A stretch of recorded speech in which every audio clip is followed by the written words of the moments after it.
I believe you're on mute, Clive. If you could unmute your microphone. Well, that's the old cracking chestnut, isn't it? I'm still on mute. Oh well, this is live. So anyway, thanks for joining us. Our session today examines customer experiences with digital signage, including how the effectiveness of this medium should be measured. And to discuss the ins and outs, I have great pleasure in welcoming our illustrious panel, in fact, some real AV industry heavyweights who you'll probably know. We've got Jenny Hicks, Group Head of Technology at Midwich, Ben Phelps, Retail Industry Director of Spain for Absen, and Paul Corsbie-Smith, UK Sales Manager for BrightSign. So straight away, let's kick off. Jenny, welcome again. And if you can start, say, well, just what are the technology trends we should be mindful of in digital signage? Well, fortunately, Clive, I prepared a few slides. So my name is Jenny Hicks. I'm the head of technology, as Clive mentioned. We're a distributor of AV, UC and broadcast solutions. We're made up of 18 companies across the globe. Hopefully my screens come through successfully. Basically, I spend a lot of time in my role looking at user trends and then how they translate into technology trends and technology evolution and development. So today I've just popped a few slides together to share with you the user trends that I'm identifying as likely to continue post-pandemic. So if we start at looking how the digital strategies of signage estates may have changed as we emerge from this pandemic, firstly, through finding ways to communicate in the absence of face-to-face options, most of us have become experts in virtual connections. And we now expect those connections to be truly authentic and very personal wherever we are. Outside of essential goods, we've all shopped virtually now for most of the last 18 months, and we've become tolerant in the most part of targeted advertising through our online shopping experiences. So for the signage viewer, it's now expected that digital media will interact with us, and that when we find ourselves looking for assistance, we might now expect live and personalized information or advertising. The post-pandemic visitor to a public space or a retail store and a workplace has become an expert in using their own mobile device through the lockdown period as well. In many cases, when restrictions have eased, it's been used to check in, order from a menu or view a menu, click and collect an item or receive a receipt. And these visitors are now more patient with technology, more comfortable engaging with touch devices or triggering content using their personal device. And finally, I think we're probably still some time away from visitors to public spaces being there through impulse. There's going to be a period now where the public make more informed choices about when and where they shop and visit, much like many employers are offering this same choice to their workforces.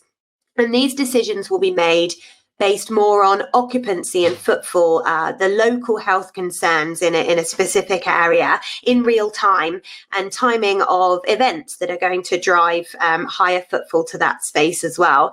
So we, the public, are almost more tolerant now of booking ahead. That makes the majority of our signage audience visitors with time who are there for an experience and by choice, and hopefully who feel a little less rushed. So how does this translate into tech trends? Well, before now, the term connected experience really always referred to uniformity between the in-store and the online experience.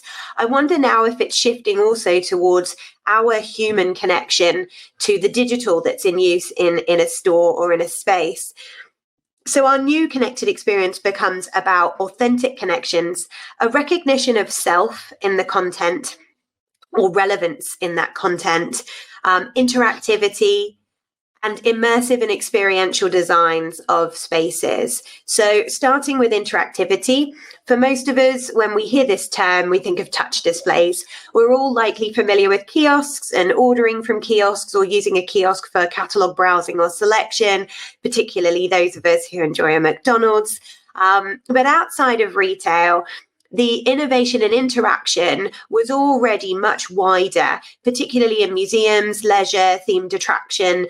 Non-touch interactivity has been rife for quite some time.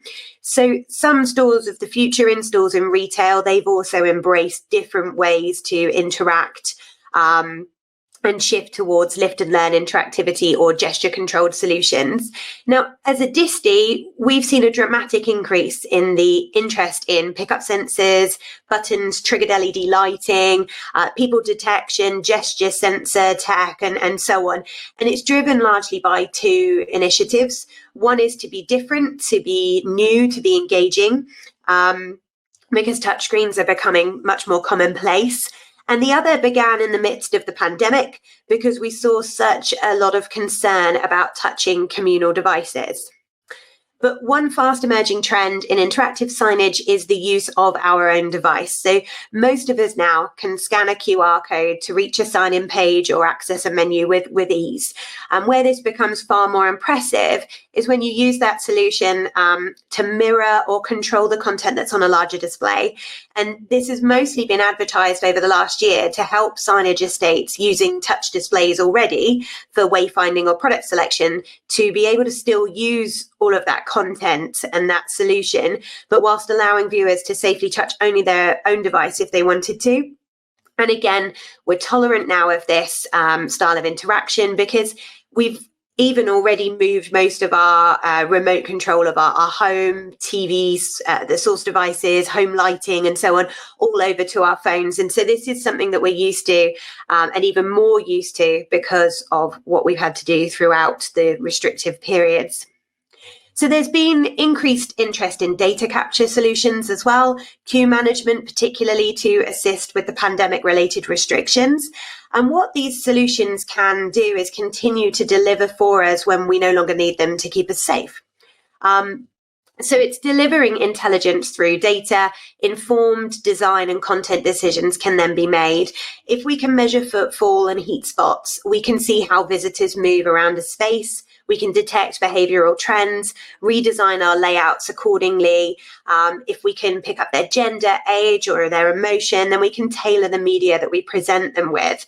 And if we track that number of viewers, the view or the attention time, the direction that they came from, perhaps their gaze through rate, we can maneuver our digital displays to the optimum position. We can discard content and campaigns that weren't effective, and we'll understand better what at our storefront window may have increased the numbers through the door versus the numbers who viewed and walked on or simply failed to notice. Now, for a long time, we've talked about all of this technology being available to us, but that perhaps there was a reluctance to install it because people were nervous about their data, their behavior, etc., all of this being captured and used. I think because these are the solutions that have been presented to us to help us instill all of these restrictions from the pandemic, again, we have a society that is more tolerant of technology like this. We believe that it is for our well-being, for our safety, and to make our experience better. So finally, immersive spaces. And again, like with interactivity and touchscreens, this term kind of conjures in many of us images of LED cubes or virtual reality headsets and projection mapped domes. So that surrounded aquarium or planetarium setting is an immersive experience. But what happens when every store, every museum or atrium takes the same approach? We lose the brand identity, the experience becomes common, and it loses its magic. So more recently, we see more of a joined up approach between technology design and architectural design to create experiences where the tech blends into the architecture. And the result of this is more of a mixed array of display technology to give texture to the digital elements of the space, but whilst we still experience that feeling of being surrounded or immersed in the moving digital. And those are my key trends for digital signage that I expect we'll see from now in the projects as we emerge from the pandemic restrictions. And back to you, Clive. Well, really interesting that, Jenny. Connected experience, authentic connections, engagement, value analytics, immersivity, and this architecture and tech design. That's a subject really is going to roll later on, isn't it? Really, but we're looking at it with our architects and AV consultants, and that's going to be a key subject that makes this stuff really glued together, isn't it? I suppose. Yeah, definitely. Well then, Ben Phelps, Retail Industry Director of Spain for Absen. Firstly, welcome, Ben. Thank you, I've Clive. got my microphone on. I've got to keep looking at the camera because I'll get my sound. So if I go muffled, you'll know why. This life post bricks and mortar retail, life post pandemic has been quite interesting, hasn't it? You've got some cracking examples here, haven't you? Well, I'd like to think so. We'll go through them. As Jenny alluded to in her fine presentation, I'd like to pick up on a few of the points she made, actually. That over the last 18 months, because of the pandemic, at least in the Western world, we have been very limited with what we can do in retail, and it pushed forward online retail a long way. The general consensus is 5 to 10 years. And my grandparents are in their 80s, and they did their supermarket shopping online, which was unthinkable, and that would never have happened under normal circumstances. And other reports talk about the fact that there's a strong desire to get back to physical retail.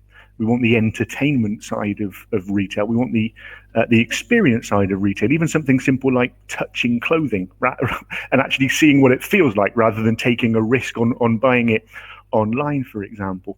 Or even, I don't want to say the moral side, but the fact that online sometimes involves buying 3 or 4 of the same item and then sending 2 or 3 of them back. And that's, I don't know. I don't want to comment on morally on how that is, but it is not ideal, is it? Let's be honest, that's the situation. And at the same time, I wonder as well with retail whether they need to be, and whether they are, looking to improve the experience. Now, for 30, 40, 50 years, we've spoken about experience in store. And that's come to the forefront again now. We need a good reason to go to a store. If there's something we can buy online, we'll buy it online. We need to know. We need a motivation to travel 20 minutes, half an hour to get to a physical brick and mortar space. And so, one of the final things that Jenny spoke about in her presentation was immersive spaces that help to create that experience. So I'm just going to pick up on that idea for a moment and share a couple of case studies. I'm just going to share my screen. And hopefully you're able to see this presentation up on the screen now. I'm going to divide, this is very, I guess, fashion based. A lot of the brands that I've been very fortunate, very lucky to work closely with in their rollout of technology are to do with fashion, but it's easily extrapolated into other verticals of retail as well. And I'm going to divide it into 2 ideas. We have the retailer's headquarters, and then we have the spaces that the physical shops themselves. So this is an example of a client that we have in Canada. So as Absen, obviously we're manufacturers of LED displays, and our client here in Canada, they've been very clever in their retail headquarters, and they've set up this immersive virtual studio. And the idea really is that the screens replace what would be a green screen, perhaps, in a Hollywood environment or in a production environment, or even a real life photo shoot, maybe out in the desert, as it would be in this case. So a retailer would traditionally spend a lot of money sending out models, sending out teams of photographers to the middle of the desert, or to New York, or wherever it might be, to do a photo shoot. And they're very limited when they can do that. There's only a certain amount of recording that could be done in a given day. And you're dependent on lighting, on the weather. There are so many things that could cause issues, let's say. So in this case, this retail headquarters, what they've done this wonderful combination of physical and digital. So we have the screens with the desert content on it, and we have the sand and the rocks physically in front of those screens. And then there's a camera, and there's clever camera tracking, that as the camera moves, the content on the screen moves as well. So it gives the sensation that this model is actually in the desert. I think the next image probably gives us a better indication of that. What does this mean for a retailer? Well, it means that they can potentially record 70, 80, 90 changes of clothing in a day, because the model can walk behind the screen, change, come out again. And there's a huge advantage in doing that. I think it's quite obvious how powerful this is. And then that very same screen, with, I won't say with the click of a finger, because it certainly isn't that simple, but with a change of content, then that space becomes very different. And they can use that space for advertising. So, for example, they park a car or they showcase a product in front of the screen and play a little bit with the content in that way. Then that very same screen, remove the sand and the rocks, set up a small platform in front of it and put a couple of chairs, and the CEO of the company gives his speech to new employees or even to the board or whatever it might need to be. So we have this almost multi-use stage that we can set up in that case. What else are retailers doing on a more corporate level? Well, for example, fashion shows were very limited for a long period of time. And we don't really know over the next 6 months or a year how things are going to pan out exactly. So they've adapted. And so we have a client here in Spain, for example, that has set up a running machine. You can see it in the bottom image here, and some fans to give the sensation that she's walking and there's wind in her hair. And the content's changing. So this model at this point is walking through, for example, New York City. And it's a virtual fashion show. And I think that's quite a convincing, quite an interesting way of using technology. So how can we take all of this and put it into a store in itself? Well, I think we were speaking beforehand that China, even before the pandemic, was 5 years ahead of the rest of the world. Maybe not the States, but the rest of the world in terms of experiences and technology in store, because they're much quicker at there's no fear of technology. And so we can see some really nice case studies coming out of China. This is a customer of ours. This is a combination of NBA and Nike. And this is a store in Guangzhou, just outside of Shenzhen. And what they've done here is create this experiential space where there are LED screens on the floor. There's LED screens behind the basketball court. You can walk into there. You can try on a pair of trainers and you can play basketball in them. And really, the most important thing here isn't the fact that you can do that. It's the fact that you have 30 or 40 people on this balcony leaning over and watching. You're creating footfall in the space. You're creating a reason to go to this store, coming back from what we were speaking about at the beginning. I'm going to try and play in this video. Actually, I don't know how well it's going to show, but we can see these two guys playing basketball. There's an interactive floor and there's a screen behind. It's just a short video. There we go. I think it illustrates the point quite nicely. You would travel. You would spend a little bit of time going to this store because you're going to find a good reason for doing so. What else are we seeing? Pop-up stores are becoming more and more popular as well. When we talk about pop-up stores, we mean brands that are choosing to create a space, maybe in the center of a shopping mall or even in the streets, which is temporary. It's going to be there for a couple of weeks, maybe a month maximum. The idea being that you're almost obliged to buy the product there and then because you don't know if that store is going to be there next time you're in the area. And actually LED screens could be pretty and are already being successfully used in this case because the rental models, as you can see in this case study, they actually form the walls of the pop-up store. So, I mean, potentially this could be a little bit overwhelming, I would probably hasten to add, but the screen could be on the inside, it could be on the outside, or it could be a combination of things. And if we watch this video that hopefully we're able to see, we can see how this has been achieved and how this is done. And maybe you could showcase just a few key products in the center of this space, and then the screen envelops you and creates quite an interesting digital technological experience. And I quite like that case study as well. And certainly the concept of pop-up stores is really interesting. It's, again, another motive to go to a shopping center. What am I going to find when I go there? Are there going to be brands that I haven't seen before or that I really like but I can't get to locally? I don't know what I'm going to get when I go there. And I think that's quite a fun thing too. And then we can take it down to a much smaller scale. And this is just an example. This is a client that came to us with this idea, hasn't been implemented yet, but actually it will be reasonably simple to do.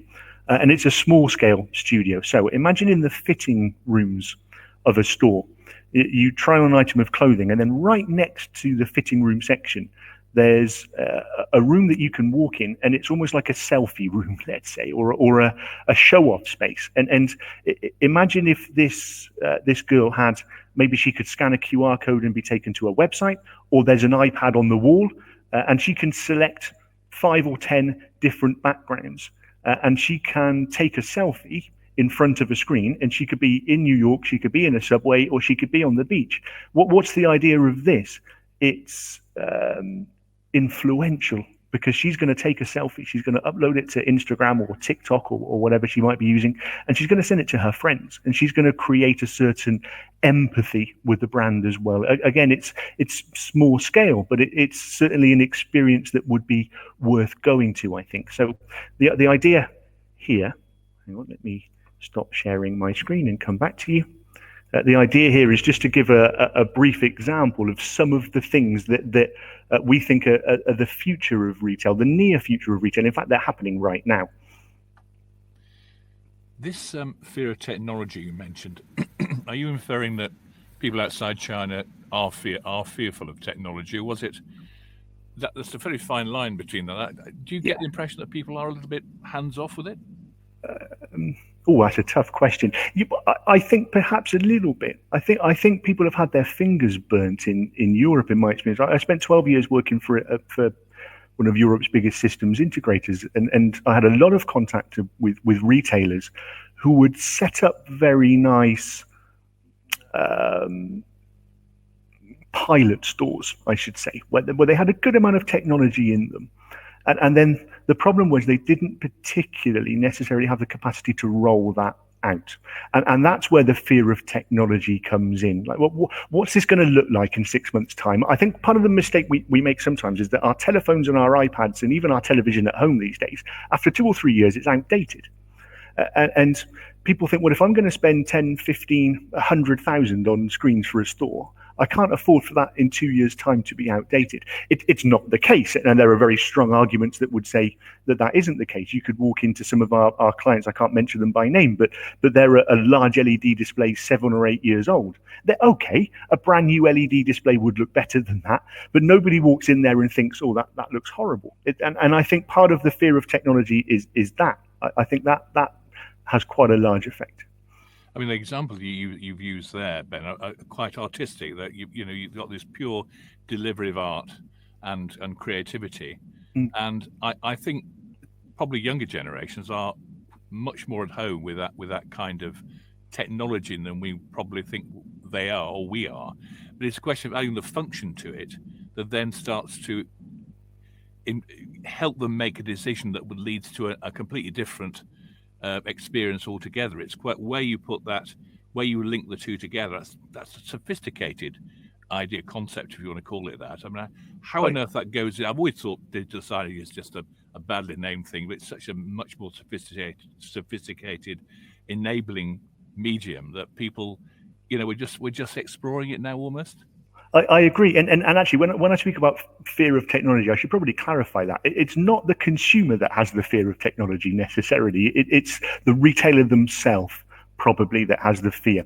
I think there are a generation of 15 and 16-year-olds now that have no fear of walking in, taking a selfie in front of a screen, whereas perhaps you and I would have doubts on how that is used and how that data is used. And when I spoke about China being ahead in that front and the fear of technology being less there, it's because they know their data is being used, and then they know they're being watched, and they know all these things that are happening, and they've just accepted that. And I think that's a huge difference psychologically there as well.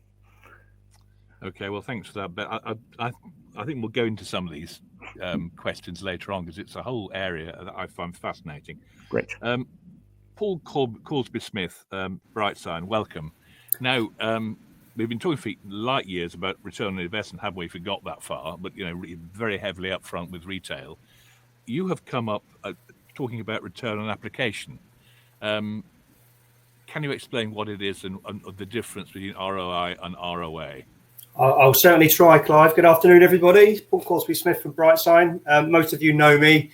If you don't, check out my blog, which you can see all about retail. I'll email out the link later on. But yeah, return on investment, return on application. How many times do we hear that throughout our entire lives? On every day, people are asking about that. So return on application, if we was to look at this from a pure signage perspective, when you was to look at corporate offices, we could look at hospitals, we could look at wayfinding, they are applications. Nobody's going to get a return on investment on that. That's going to be a return on application. So you've got to kind of look at it from a different point of view. But when we go back to the retail store, my God, going back to my first days of digital signage, the first thing that we ever did was move away from these 6-sheet digital posters that were out, and they were just kind of looping round and round and round. And it was all about people saying, okay, so I've got this piece of print. If I put it on digital, what do I get? Do I get 50% uplift, 20% uplift? And it's the wrong way to be looking about it. It's all about the ease of use. How do I get that from a cloud account down to the screen? Very, very nicely. I can change content quickly. I'm not sending out a man and a van and, with lots of print. I'm sure back in the day, you can remember seeing loads and loads of printed billboards with they're all peeling off the wall and not looking very sexy. Whereas now it's a completely different landscape. But then you kind of take that a step further, and then you look at some of the stores that we're going into, some that Ben's mentioned, and you put in a huge LED wall and you make it an experience to go into. What is your return? How do you measure a return on investment on that? That's actually a very difficult thing to do unless you're putting up a purpose advert, which you can then measure, which doesn't actually happen in the store because they want to put in that catwalk effect and make it feel loving. You want them to go back to that store for that very reason. So again, it's quite difficult to measure that. And then if you take it out of that store again and you go into a self-serve kiosk, those on this call, I'm sure you remember the days in Argos where you'd go in and you would have a physical catalogue to thumb through, and then you'd get your piece of paper, you'd write it down. And you know what? It was light years ahead. It was brilliant. Now everything is digital. Why? Because they can update the catalogue quickly. They can change prices. They can put things out of stock. So that's a return on application because they take out the logistics and the personnel out of it, but they still give the client exactly what they need. In fact, it's a slicker experience to do that. So that's when I say return on application. I don't think I've created the term. Maybe I did. I'm not sure, Clive, but you've got to kind of think of it in a different type of way. And signage comes in so many forms these days. You could talk about going to the cinema, the Coca-Cola dispensers that you go up to, and it's all digital, and you go on there and you do touchscreen and you get your new flavor of Coke. Where's the return on investment? Well, the return on investment is every kid is rushing up to this thing and they're buying more and more Coke than they can handle, really, because they're all running around like crazy. But you can see where I'm going with it in terms of how do you measure it. And it's difficult to go to a retailer and start talking about the return unless you kind of peel it back and say, what are your challenges? What are you trying to achieve? There's no point me going in there and say, put a screen in, you're going to get this, because the reality is that doesn't happen. There was a rule of thumb many years ago that you said if you had a store with just print and a store with digital, you would get between 5 and 8% uplift. If you were selling real high ticket value items, your return is going to be quick. If it's a store where it's not particularly high ticket, it's going to take more to get that value back. So again, you've got to keep asking the question. And that comes down to anything, whether they're doing magazine, TV articles, social media, web, all these things, the omni-channels they call it. Brands and stores have got so much to think about, which is why I think we're at the point of time where we want to explore more experiences. We want to give them more value. I think as Ben kind of said about the fear of technology, I think it's the fear of doing all these things. Marketing departments in brands is actually very small. So you've got to kind of divide it up, and their time is taking up so much. You could spend a week doing social media. Then you go on to another campaign. Oh, I've got to do something in one of the magazines. Or we're doing a TV ad. And then you've got somebody like us knocking on the door saying, you need to put screens in. And they say, why? And then you have to go through this whole thing. Now, I go back to the stores all the time, and I walk around and I do videos and all kinds of stuff. And I can see places there they're doing very, very well, but for different reasons. We've mentioned experience on this a lot, and I mentioned it to the guys a couple of weeks ago. I don't like to mention brands, but I will. The best experience, or one of the nicest places that I go to, is Hollister. One, they make very, very good clothes. But when I go in there, the experience inside that store, it's like you're walking into a completely different world. The lights are down. You've got some mood lighting on the floor. It's not full with clothes. And then on the wall, you've got these video walls, which is playing a really nice canvas of, I think it's Bondi Beach or something like that, where they're doing all the surfing. I'm in my 40s and I love it. The kids must absolutely love it. So that to me is a real experience. And for me, that is a return on application, because I go back to that store every time I visit the shopping mall. I might not necessarily buy something every time, but I'm always going back. So generate that buzz and let's get people back to the store. I went to the store I went to the mall on Saturday, and I have to say the queues were out the door. The tills were ringing through. It's back to its best. Not a lot of people know this, but BrightSign in 2020, we had our biggest year in retail, even through a pandemic. And that's, you can check the numbers with Jeff. He's talking about it all the time. We did close a couple of really big deals, but it was the biggest year in retail history for BrightSign. So that tells you all you need to know is that people had this time to get their thoughts together. They down tools a little bit and they relax their brain, and they're now thinking about, right, what do we do with the stores now? And that's where I say that was a quite a long answer actually to your question, but I think the return on application comes into many forms. So there's not just one topic, but it's almost like a tick box to the customer. What do you want to achieve? This, and this, and this is how you need to kind of develop that application. Yeah, I've always thought it's a virtually impossible task to get any kind of, really validate a return on anything, really, because there's so many different levels and so many variables. It's very difficult indeed to sort of isolate out what you need to do. And I think there's a minimum expectation now, isn't there, that you have to invest in a certain level of this, then build on it. And this is where I think digital signage, or however you want to call it, becomes much more strategic. I think later, because being the absent-minded old duffer I am, I've forgotten to tell everybody we're running a poll. There are just a couple of questions in case you're groaning on the sofa. Just two questions: do you spend more money in store or online? And are your customers asking about in-store experiences? Yes or no? Two quite pertinent questions at the moment, which we'll check on later. So do fill those in, and do send any questions you feel you want to ask the panel here, because you've got a lot of experience here, so it's a good opportunity to do so. But just going very generally again, and this is to everybody really, what we touched on is this whole experiencing and much more strategic thought. So we're in the middle of this massive digital transformation experience, which seems quite nebulous to a lot of people. What on earth is it? And within that, it's sort of slipping every other element of what we do into a much stronger digital connection into what we're doing. So it's just elevated everything we use. This is why AV is now so much more important than we realized it was some time ago. But now it's a central thing. Signage fitting into a company's digital transformation strategy. A few years ago, you thought you'd been nuts asking that sort of question. Now it seems just a natural thing to do. What do you think, Jenny? Yeah, absolutely. I think that in a way, the pandemic has changed how we think about potential digital strategies, and a big part of that, and I felt this was brewing in me as Paul was talking just then.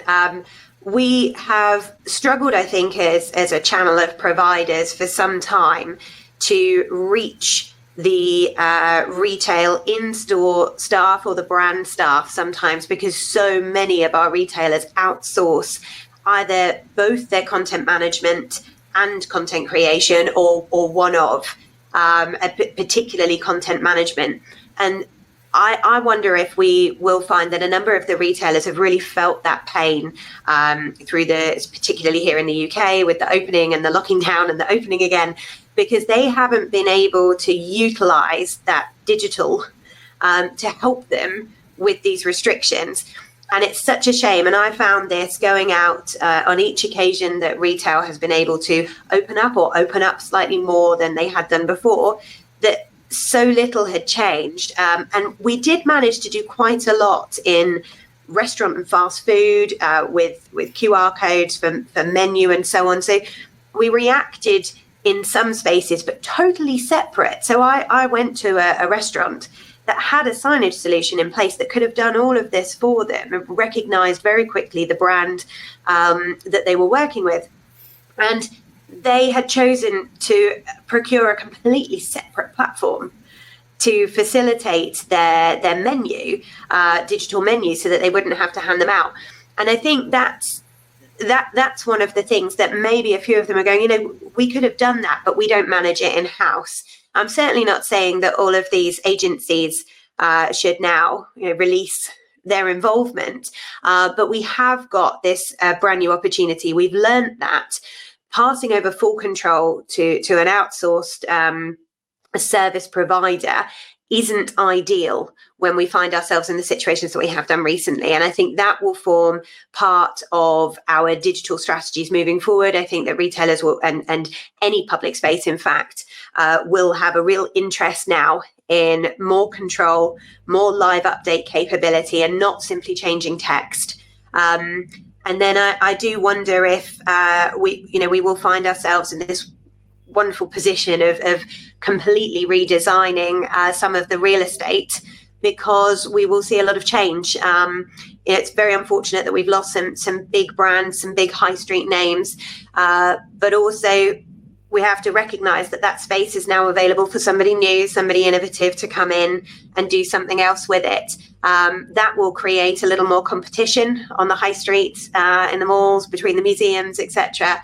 And the others, existing real estate will need to react to that to make sure that they're different and they stand out. So I think we're still in a bit of a transition period, and there's still some change to come, but that control of digital, and maybe we've woken up a little bit to just what digital actually can do, but we didn't think we needed in the past.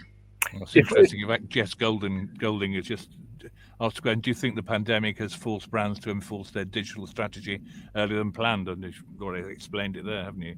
If I may, Clive, could I jump in for a moment on that? You may. To follow up on what Jenny was saying. She's absolutely right. And I think you yourself, Clive, hit the nail on the head in the question. A digital or audiovisual strategy.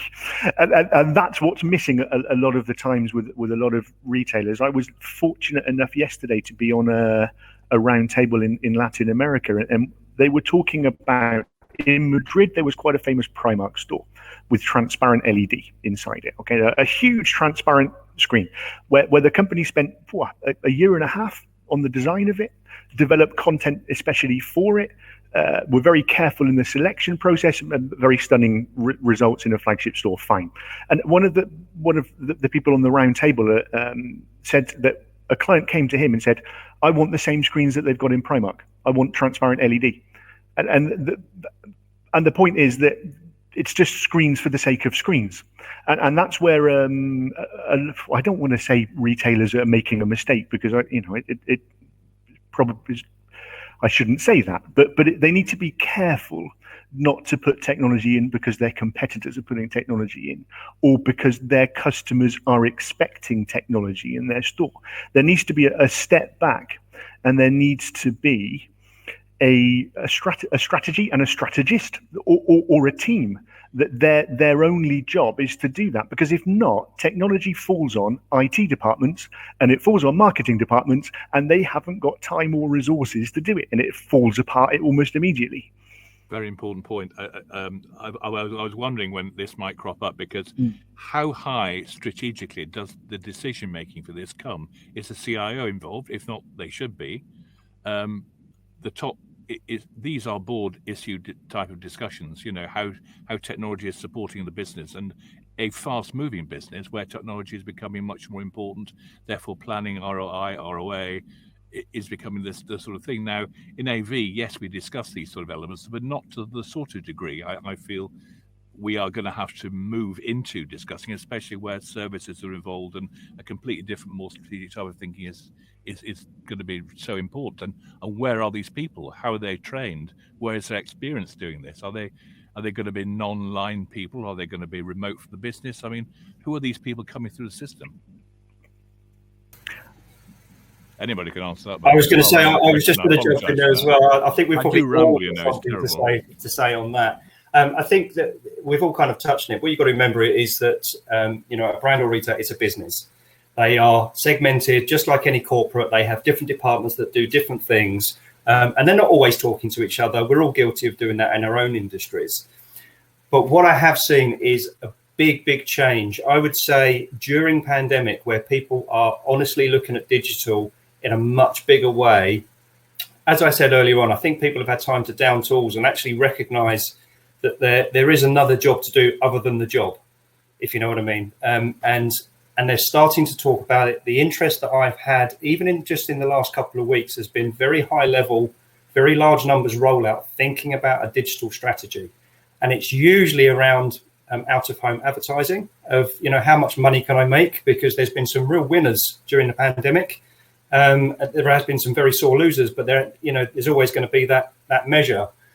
But it's coming down to who owns that job. And I keep saying to people, if you employ one person to do it, you'll make more money.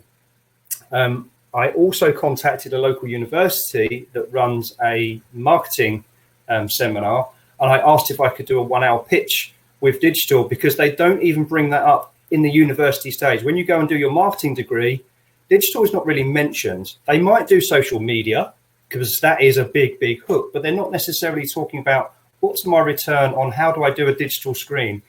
Is a cloud-based, none of these things are thought of, none of them being suggested. But we are still in the infancy of our technology. We've got years and years and years ahead of us. But now I think we're just on that edge where we're just flipping over, where people are starting to recognize that this isn't a black art. It's not simple, but it's not difficult if you treat it well. And if you put the right screens in, the right infrastructure, content is always going to be king. But if you put all those ingredients together and you manage it correctly, there's no reason why any brand or retailer cannot be a success with digital. But it comes down to resource. It absolutely does. I think also one thing I'd add to that, Paul, is that not only have we seen a change in the mindset and the views of those decision makers, but that actually we've seen a change in the users and in the visitors as well. So the whole, and this was so much more a UK thing for me as well. We've dabbled in beacon technology. We've looked at solutions, to capture that mood, gender, etc. All of this technology has been around for ISEs for the past 2-3 years, maybe longer.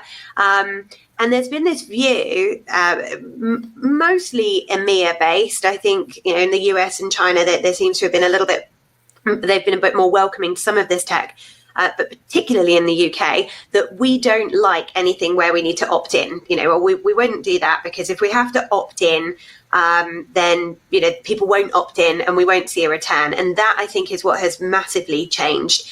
We are all experts in using our personal devices. We've almost all become experts in apps and so on. I went to the seaside this weekend because we finally got some good weather. And I scanned a QR code and I paid for my parking via an app. And so did somebody stood next to me who I would age at approximately 70, 75. So everyone has advanced in their tech literacy and ability.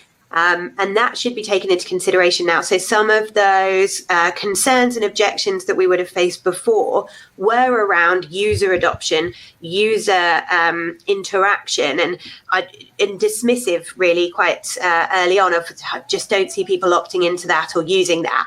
And I don't think that's there anymore. I think that we are finally at a stage where we can push the digital beyond the video, beyond the shiny screen, to turn it into an experience. In a way, it's quite exciting. I actually get quite embarrassed when I'm standing there using one of those QR codes trying to pay for my parking, and a 70-year-old has beat me to it.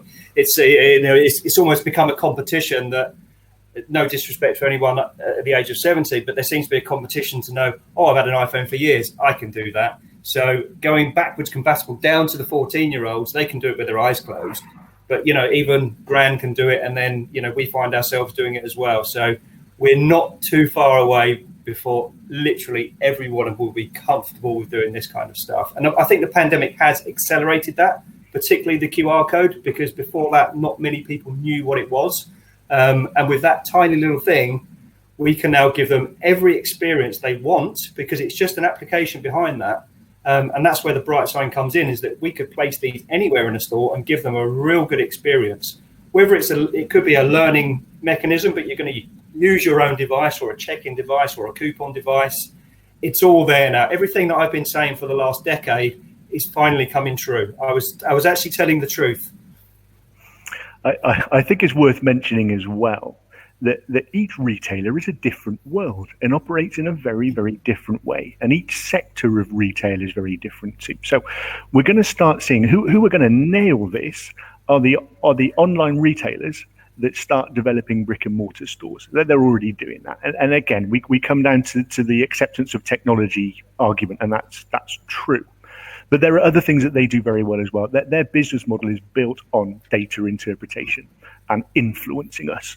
Even though we don't like to be, and we think that we're not influenced, we are very easily influenced when we're online and we're chased around by adverts. You say a word in a conversation with your partner, and then you pick up your telephone and there's an advert about the thing you were talking about, and scary things like that happen. And so we know that there are teams of thousands of people that are interpreting data, and they are influencing what's happening. So you can replicate that in a physical store as well. And I think that's going to start to happen too. And there are sectors that do certain things really well. So there's a nice case study in the UK. I wasn't involved in this one, but I've heard about it, and I've spoken to the owners, and they explained it to me. It was a betting agency. And there probably isn't a sector of retail, if we call it retail or entertainment, whatever we want to call it, but they have a physical space that you go to, and there's an interaction there. And there isn't a sector in the world that interprets data and moves data better than betting agencies, because they do things in the moment. In the middle of a football match, you can bet on who's going to take the next free kick. It's extraordinary what they do.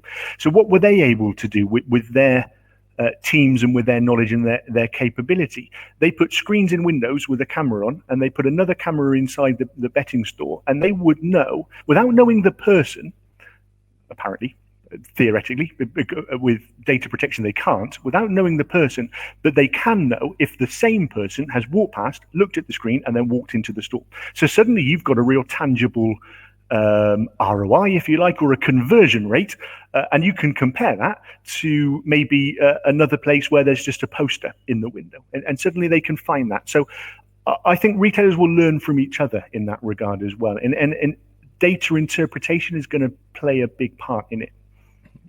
It's as complex as you want to make it, isn't it, really? I mean, this old adage of experience, when I was a child being taken to department stores when it was very low tech, it wasn't to buy anything. It was to see the experience of, like Hamlet, for example, those wonderful insides of stores, which were to a young child magic. And it's as technology has come along, it's not acted as a proper facilitator. It's not recreated that magic. It's merely replaced the function. And that's what we need to get back, a bit of that magic.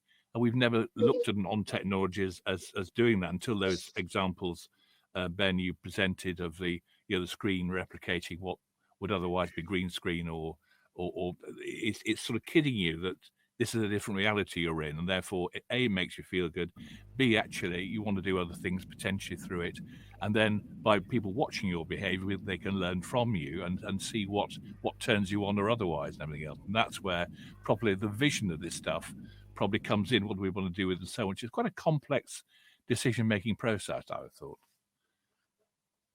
Into the realm of psychology, not technology, almost in an initial stage, which makes evaluating the tech you need much more involved and difficult, I would assume. Agreed. And actually, for a long time now, that hero flashy screen or gesture controlled display, whatever it was that drew somebody into the store, it was to get back exactly that. So, a long time ago, before online shopping was what it is today, it was considered a day out to window shop, go in and look around the shops. And that did something. It's not as simple as time wasters, and that we have a lot of talk today about people come in store and they look and then they go off and see if they can find something similar online. You won't be able to change that. We are smarter buyers in every aspect of consumer life now. So that's not going to change in high street retail or any other. But by getting somebody to come into the store to enjoy the experience or to look at that eye-catching AV display that they want to know more about, they will inevitably soak in some of the product around them. And that's how you create demand, because what those online advertisers can't do is show me anything that doesn't fit my personal algorithm and preferences. But if I walk into a store and see something that I didn't even know existed, that's it. Demand has been created. Now, I may not go and purchase that item there and then because that wasn't the purpose of my trip. I came for the experience, but it's in my head now. And maybe I'll go back and research it and look for cheaper options. That's today's world, unfortunately, and that's about the product, how it's positioned, what it can do. That's not the retailer's job. That's manufacturing. But I've now left. I know that exists. I've seen it in that color, and that's going to affect my choices, and I'll probably return. Or better still, I might have found it and it's appropriately priced and I love it. I'm going to take it away with me. And that's what we will lose if bricks and mortar isn't there to support us with these experiences and draw us into the stores, is we'll lose this ability to know what's out there, because the more we search for similar items, the stronger that algorithm behaves for us online and delivers more of those similar items and so on. And actually, for me personally, I've reached a point where I've clearly done that much online shopping now that I can't get away from them. And I desperately want to go on to, say, Facebook Marketplace and some of those, the used offerings that are in place that I've become slightly addicted to through the pandemic.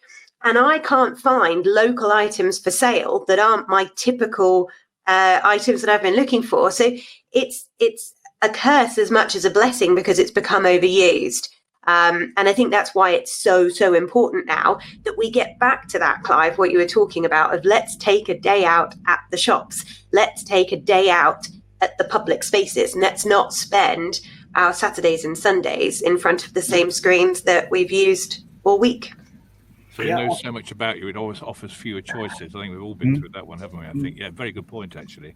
I really enjoy, if I may, I really enjoy talking to my colleagues in China because, as I said at the beginning, that for a few things they're quite far ahead of us, and a few recently have told me that they go to stores now because they get a special offer in the store. And it seems like a silly thing and probably quite an old-fashioned thing, really, but you scan the QR code on an item of clothing, it knows who you are, and it says, if you buy this in store today, you get this discount. So it's replicating something that happens online, offline, but even better than that, because you only get that because you were physically in the store that day.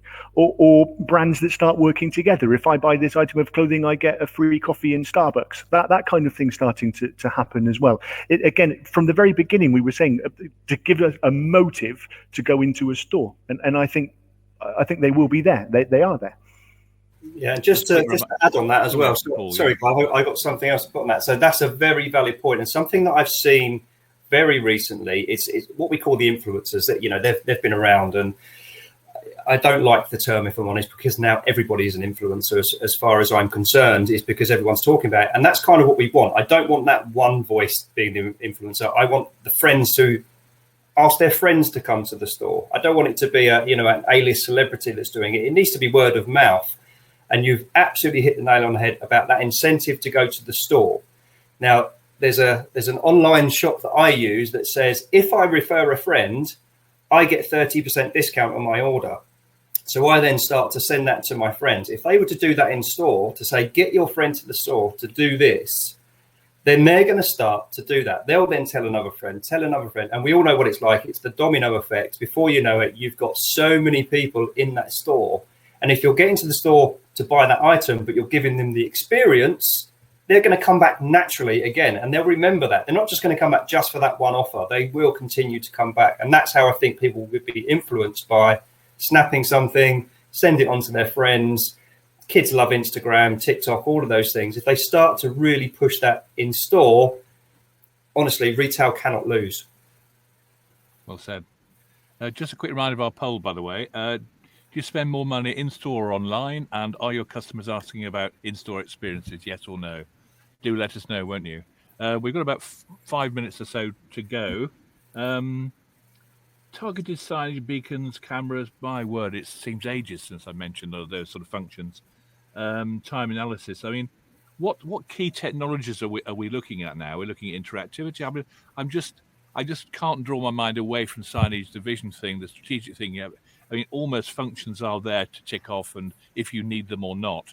But how should people really look at signage now, if we want to call it that? And should they approach it and plan that for how to plan for their business? And you're thinking technologically, or are you thinking differently? It's a difficult one to call, I think.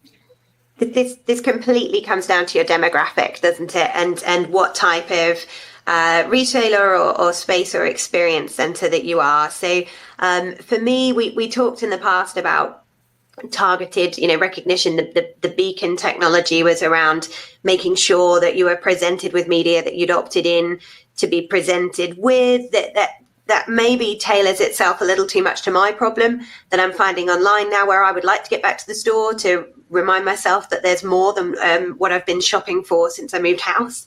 And I think that the customer expectations have changed in that respect. We know this. We know the targeted advertising. So if I'm walking into a store that is single brand, as an example, then perhaps what I'm looking for really is an authentic connection with the digital in that space and a recognition of me.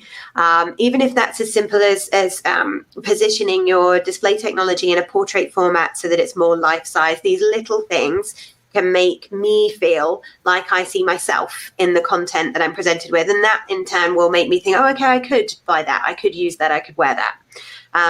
When we're talking about settings with multi-brand or multi-product, of course, that is different. And then I do believe that a more targeted approach that perhaps recognizes maybe who you are. I don't think we're really there yet, but certainly your likely stereotypical demographic as such. So that's a female. She's in her 30s. She looks really grumpy. Let's present her with something to cheer her up. That sort of thing. Or ticking a box of, I'm going to throw you that brand's advertising because you fit their target market. That might improve my shopping experience when I'm walking into a store, a shopping center, a mall where I've got vast choice across lots of different categories. I think it's particularly relevant there. But if I've gone somewhere by choice and I'm there with purpose, I want to see me. I want to see me in the content. Ben, would you agree with that? Yes. They wouldn't want to see me, let's put it that way.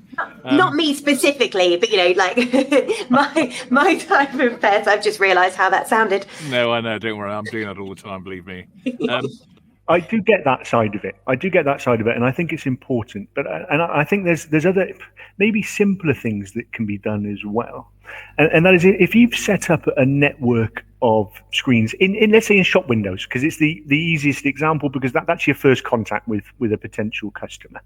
You set up a network of windows in different countries. And so you've got screens in London, but you've also got screens in Madrid, and you've also got screens in New York. And it's different seasons, different weather.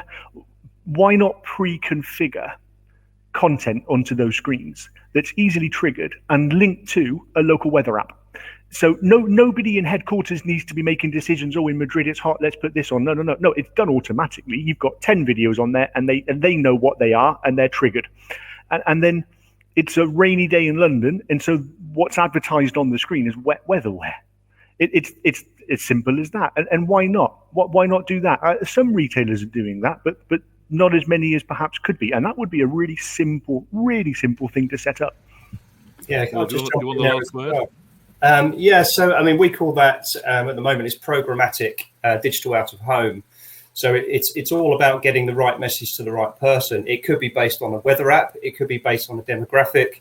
What we're seeing now, the trend is that most people are gathering data, or not most, a lot of people are gathering data, and they're using it in the background, and they can go to an advertiser and say, okay, I've got a £20,000 budget.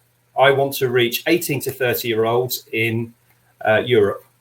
Where are these screens placed? And these people have an algorithm that now works out all of these different positions. And with a click of a button, they can send that advert directly to that screen because they have the audience measures already. It could be based on weather. Absolutely. It could be based on many things. But programmatic is something that is going to be a big trend in the years to come. Well, we could go on for hours on this, couldn't we? But raised some fantastic points there, I think. Jenny, Ben and Paul, thanks so much for sharing with us your experiences and all those points actually that are so important. And I think people coming away from this will probably have a very different view of the whole environment. Don't forget the poll. Do send us in your questions as well when you can. Thank you very much for joining us. Until the next time, goodbye.